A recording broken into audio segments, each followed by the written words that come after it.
My name is Carla Day-Johnson, and I'm with the Hedberg Public Library Art Committee. I'm speaking today with Kelly Hausknecht of Edgerton about her artwork that will be on display at the library for the month of September. Hi, Kelly. It's so good to have you here today. Thank you. How are you? Good. Good. We've come here today to talk about your art, how you do it and why you do it. So let's just start. Explain to me how you first started doing artwork. Well, I've enjoyed art since I was a child. I come from a family of artists. My father, his brothers, my brother, all were lithographers. Oh. My mother's artistic and my aunt. And so since a young age, I've really enjoyed art. My grandmother was great. She was very supportive and artistic. She had a lot of different hobbies. Everything from knitting and crocheting, sewing, embroidery. She even had her own kiln. Really? And did a lot of work in ceramics. Oh, what a good basis. So I grew up with it. And how was your experience in schools? Did you have a good art programs in the schools you went to? Yes, and actually I was lucky enough to go to 5 different elementary schools. My family kept moving, and with every new school there were new teachers, new students. For me it was a good experience. I enjoyed it, meeting new people, and from there I went on to college at the University of Wisconsin-Whitewater. Okay. And I graduated with a Bachelor of Fine Arts degree. So it's actually a double major, both art and education. Oh, okay. I'm certified to teach art. You are. Have you ever taught? Yes, Yeah. right here in Janesville. I really enjoyed it. Did you? Yeah. Arts and crafts at the Roosevelt Elementary School. Oh, there you go. And this fall I'll be substitute teaching. Oh, interesting. Yes. And how do you find that works into your process of art making? Are you, when you're exposed to the kids and their bright ideas, does that help you? Oh, it's motivating. Is it? Sure. Is it? And it's stimulating. It's exciting. I actually prefer viewing artwork from children than I do the masters. Really? Because the children, they don't follow rules and regulations. They're much more spontaneous. And it's great. It's fun. It's a lot of fun. That's interesting. That's a great resource to spur you on. Yeah. Earlier when we were talking, you mentioned that you had kind of a period when you didn't do artwork. Yes. How did you get out of that? Well, I was lucky. I entered an art show through the Wisconsin Regional Art Program, and I filled out the form. I wrote up my check. I sent it in, and then I thought, well, gee, it's a week away and I don't have any paintings. So I was forced to make artwork. And I remember there was one day my husband was like, he said something about the dishes. And I said, no, I'm not doing them today. I said, I have to work on my painting. And it was so funny, that coming out of me. But it's really a matter in terms of getting back in the groove and making artwork. It's a matter of setting your priorities, scheduling time, and committing yourself that I will do this. And once I started, I love it. Fell right back into Oh, it. it feels so good. I just read something on Facebook, and it was talking about how artists don't necessarily have to produce. That art in itself is the thought process and the communication of those ideas. And I thought that was very interesting, because I think there's a lot of people who, I haven't painted in a couple of years. I haven't done any artwork for a while.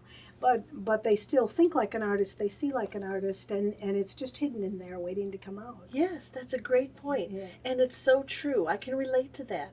Because when I wasn't making art, I did have friends and family members that were putting on the pressure, like, oh, what a shame, you went to school for art, and now you're not making art. And what they didn't understand was that in here I still was artistic. Exactly. And I was working as a decorator, and I was working as a sales rep training decorators. Okay. So I worked out of like Chicago and Minneapolis, traveling the Midwest, training decorators, specializing in custom window coverings. Okay. And so every day I was talking art. When I was a decorator, I was going into people's homes, and I was talking about, their environment and what the color will do, composition, how different window coverings will affect their lives. So you're using your art background and your art knowledge every day. Right. You maybe don't absolutely produce anything as in the way of a painting. Yes, exactly. Yeah. And then my That's husband and I, interesting. too, we renovated 2 different historic homes in Oh. Edgerton. I mean, that's like one big art project Yep. right there. Yep, it Especially really when you is. get your hands dirty and you do some of it yourself. Yeah. Well, now that you're back on track producing visible art for us to see, how does that fit into your daily life now? It varies. I have some days where I've got time to be home in my art studio, but if I am home, sometimes I've got to spend a few hours in my office, my home office, on the computer. There's always projects in terms of housework and yard work. I'm still doing it basically the same way, where I'll be preparing for a future art show. Okay. And then I'll look at the calendar and I'll think, oh yikes, only a week left and I've got 2 paintings, I want to complete. But or some days if I'm sitting in front of the television, I'll think, why am I doing this? I could be doing something more fun. And I leave the room and I go into my art studio, which is really just a room in my house. But you do have a room where you can go. Yes. So many yes. people I talk with don't have a place. They might have young children, they might have a very small house, they don't have a place. But I think for some people that's an important aspect, to be able to get away from the dishes sitting on the cupboard and go to a studio. Yes. Yeah, I think that helps sometimes. Because once you get in there and you just set everything up in terms of your brushes and your water and your art supplies and you sit down, before you know it, you're doing it. Right. And it's waiting for you, and you can Right. look forward to that rather than, oh, I have to clean this all up before I can bring out my art supplies. Yeah. Some artists like having an art studio separate from their home, and I understand that. For me, it works best to have one in my home, because then it's so much easier to just walk into the room. I think if I was away from my home while I was there, I would be worried about what I should be doing at home, and while I was home, I would be thinking about being there. So I think that convenience of having it nearby is good. Do you do a lot of, most of your work is non-representational. Do you do photography and that sort of thing to support your work? Do you do any of that kind of a thing in like the off season, I might say? Or are you not much into photography? Or I enjoy photography, and I have since I was a child. My father was a talented photographer and had his own darkroom. Oh. And so I grew up in a family posing for photographs, and sometimes it took him so long, and then he'd make us stop and he'd set everything up and turn us around. The days before digital. Right. So yes, I do enjoy photography. In particular, I really enjoy those disposable cameras. You can get them like from Walgreens, and they're waterproof. Oh, So yeah. like at 12 noon, you can go underwater and take great photographs. Really? Either in a pool or in a lake. And I have some underwater photographs that are really fun. You get reflections and things you don't expect. Interesting. So Are they all waterproof, or do you have to get a specific kind to be? Well, if you get this little disposable camera for $15, the film's already in there. Okay.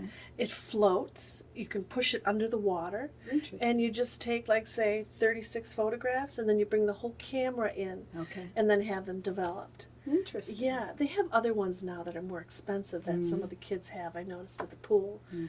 But, so yes, I do enjoy photography. A lot of people use that as sort of a support for instance, in winter, if you're thinking, oh, the blue skies, people will look through photographs to sort of Get motivated and yes, inspired. Yes. I just wondered if you use that as an impetus for anything, or. Well, I had a little friend over yesterday, and she has this book she purchased from the Smithsonian Art Museum, and it's all photographs of animals, birds, trees, plants, and she uses that when, say, she's working on an artistic composition, whether it's a drawing or a painting, as a factual source. Oh. Okay. So that comes in handy, too. Yeah. Interesting. Uh-huh. The library here has an immense amount of art books and videos and things to check out. So Yes. yeah, I think sometimes for people who get in a rut, so to speak, and might need a little impetus to get out of that, I think any of those things are a good source. Definitely. Yeah. And I've been so grateful to the library, both here in Janesville, the Hedberg Library, and also in Edgerton, our library there. Yes. For example, ordering books. Yeah. If you find a book at a bookstore and you just can't pay, $50 for this one book, you can probably order it Yes. through the system. Through the system, yes. Or if there's a specific book on a specific subject matter you're interested in, you can get that too. Yeah. And it's nice, definitely helpful. Good help, yes. Now, as I mentioned, most of your work is, would you call it non-representational, or it's not really abstract, or is it? How do you define it? I would say impressionistic Okay. or expressionistic. Okay.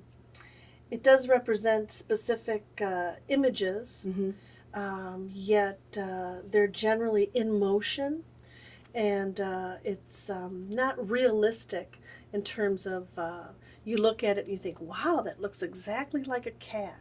Instead, it looks like the shape of a cat, jumping after a mouse in a whirlwind. Okay. So there's So the spatial concepts are sometimes a little out of norm? but- yes, Okay. yes, And is that, do you do that style of work all the time?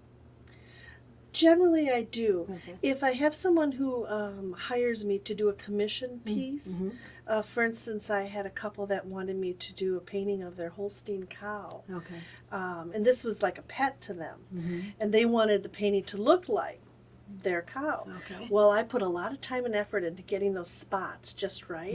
And in the end, I was glad because they were so happy with it. They said I'd captured the personality of their cow. I don't know how I did that. It happened. So I'd like to do more paintings of people's pets. I'm an animal lover. I think that's true. There are dogs. You see paintings of dogs and you can tell what kind of dog that is just by looking at the painting, and other ones look like they could be made out of glass. So there is something to you that. can capture personality. You can. I took a lot of figure drawing and figure painting classes in college. Okay. And we had nude models. And when you study the human form, it's just a matter of the backbone, how the head is positioned. You can really grasp an idea of the person's personality and how they're feeling. And Now, with a cow, if you were not familiar with cows, you maybe didn't see that in yourself while you were doing it. But by capturing what was there and what you were looking at, you managed to catch the personality as well. I was lucky they gave me a good photograph. Oh, that helps. Yes. And that's where I was saying that photography thing sometimes comes in. That's a good backup. Well, let's look at some of the work that you've done. You've brought in today. Here's a piece that's a little fun, just fun. Yes, isn't it silly? Talk about that. It's definitely playful. This is a painting of these little peeps, which are marshmallow Easter candies, on a clothesline, which has been attached to a canvas with clothespins. And the title is Which Came First, the Peeps or the Egg? Kind of like the chicken or the egg. Okay. And this was part of an exhibition in Racine, at the Racine Art Museum. They have it every Seriously? spring. Yeah, it is. Okay. And the artwork has to include peeps. And it was just one of those silly art shows I wanted to be in for years. And finally I thought, I'm going to do it. And I didn't have a way to get to Racine, so I was lucky. They let me mail it in a box, and then they mailed it back to me. And right at the exhibition, they had it right front and center, and it was on television a few times in Milwaukee. Oh, so fun. it went over good, got a good response. And it's surprising how many people get a kick out of this silly little painting. It is amazing. So, of course, I did some more. And then I also did some watercolors of this painting. Okay. And so it started a whole series. Now I want to do a variety of Easter candy, including the wrappers, and do some collage. And, interesting. just Isn't it amazing Easter how baskets. something will trigger you? Right. Get you started in a direction. So this is going to be one of my series now, all about Okay. Easter, Okay. Easter candy.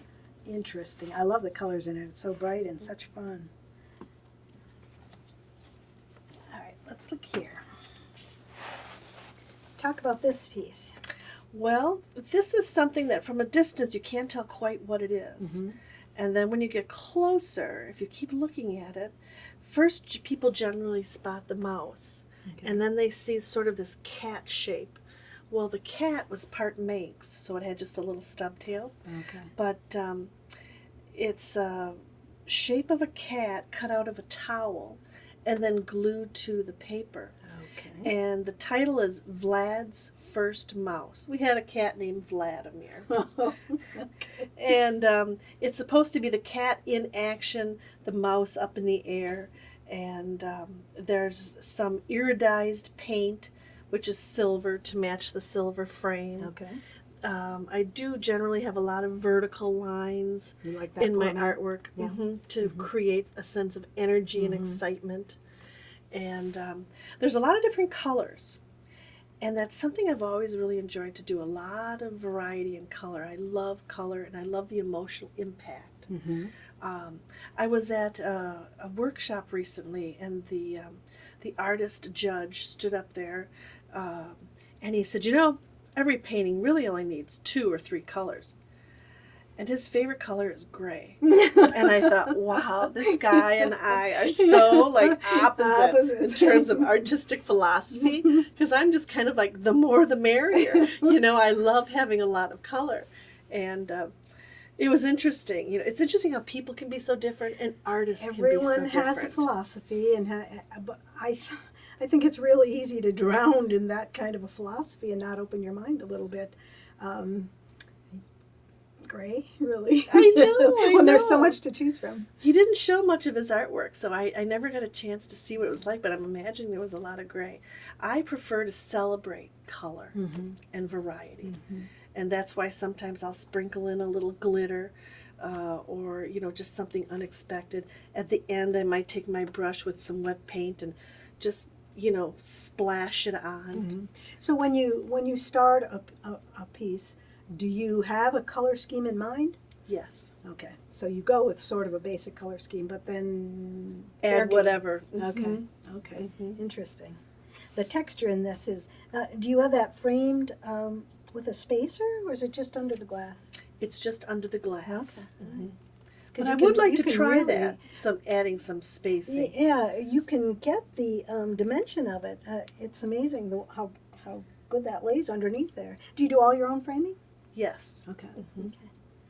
And Really often nice. I get my frames from resale shops, Oh. and then I adapt them with spray paint. Sometimes I even use the same mat that's in there, so it's more of a challenge. It's like I've got to make my artwork to fit the mat. That's a concept. Yeah. Okay, here's another piece. All right, tell me about that. This one is titled Beautiful Blue Jays. My husband and I have been feeding blue jays from the same spot for 15 years next to our house. So now we've got so many, and they come every day for peanuts. That's what they love. The peanuts in the shell, unsalted.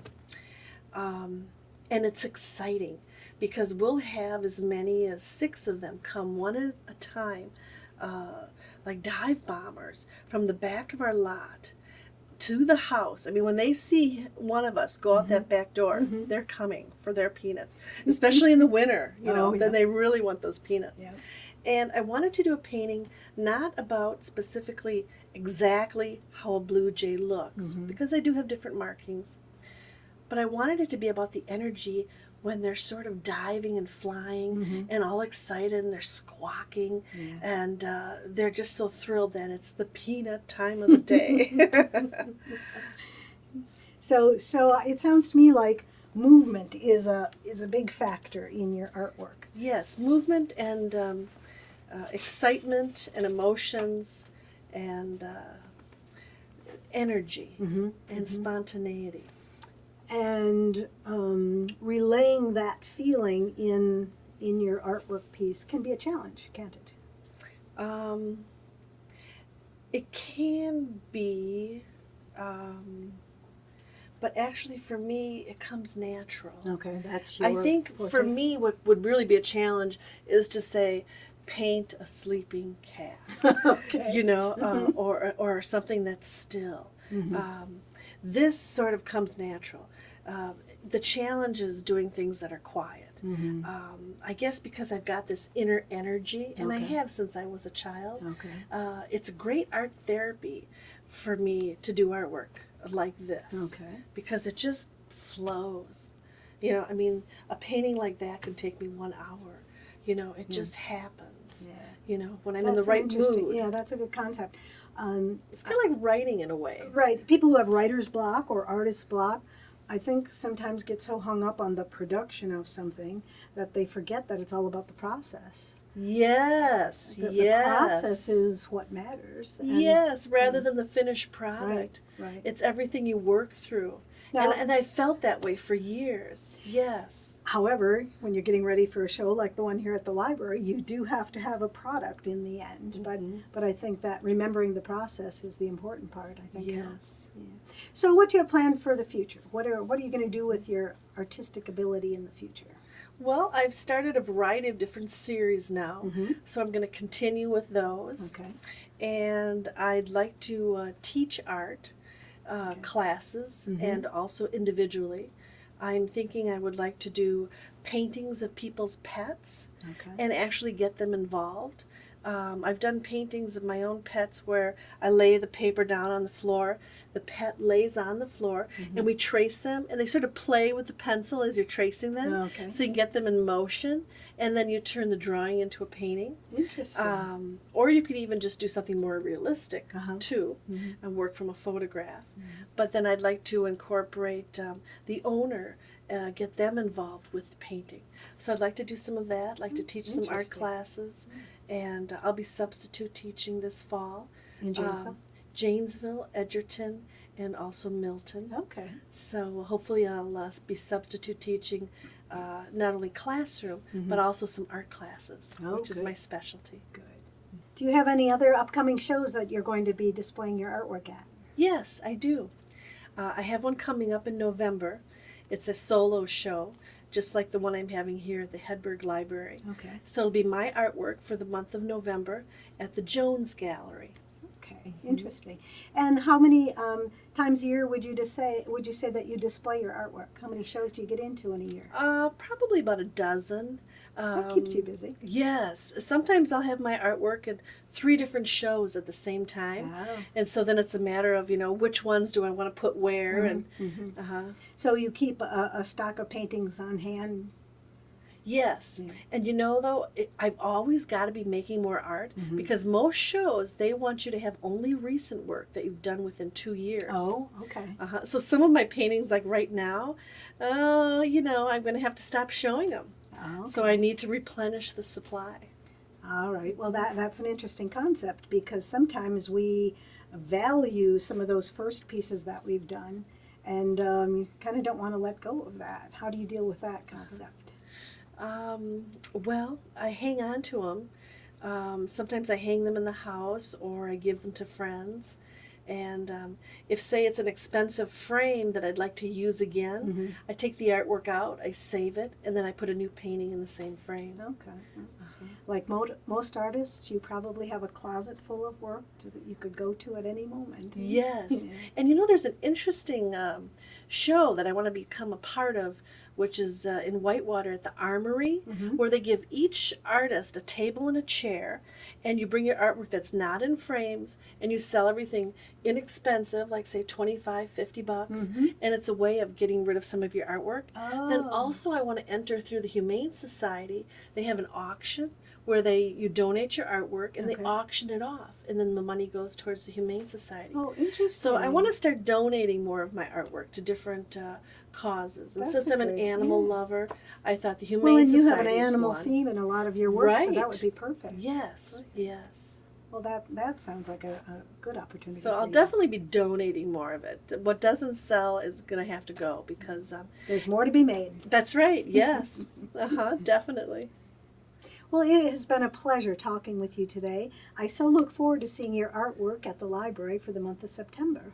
Thank you. I hope you had a good time. Yes, it's been fun. Thank Thank you. you so much.